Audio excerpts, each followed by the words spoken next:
সরকারের জন্য চ্যালেঞ্জ হচ্ছে আইন শৃঙ্খলা পরিস্থিতি স্বাভাবিক রাখা এবং জনজীবন তথা বাংলাদেশের পরিবেশকে শান্ত রাখা।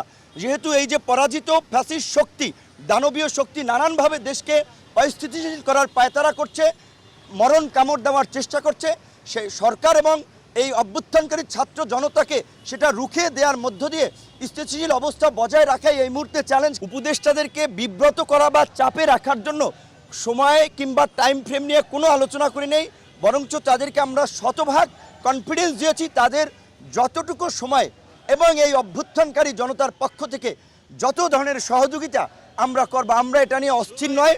অন্যদেরকে আমরা ধৈর্য ধরার আহ্বান জানাবো। ডক্টর মোহাম্মদ ইউনূস ক্ষমতা লোভী না, তিনি ক্ষমতায় থাকবেন না। আপনার 111ও তাকে দায়িত্ব নেওয়ার জন্য বলা হয়েছিল, তিনি নেন নাই।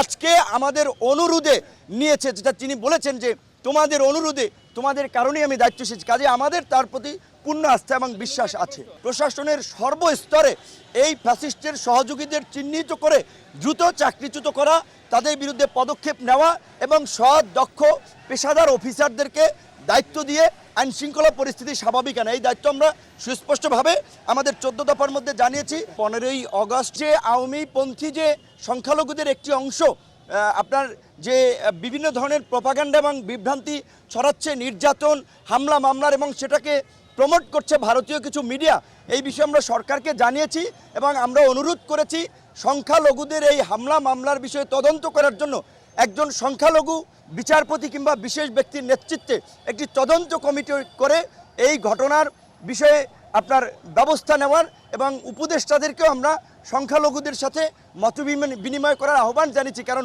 বিপ্লব উত্তর বাংলাদেশে কেউ অনিরাপদ নয়, সকলে নিরাপদ এবং সকলকে নিয়েই আমরা আগামীর বাংলাদেশ গড়ে তুলব এবং সেই বাংলাদেশ মানবিক সমৃদ্ধ বাংলাদেশ গঠন করার জন্য উপদেষ্টাদের যেই সময় প্রয়োজন, যেই সহযোগিতা প্রয়োজন, তার সবটুকুই সব রাজনৈতিক দল করবে, সেই কমিটমেন্ট উপদেষ্টাদেরকে তারা করেছে।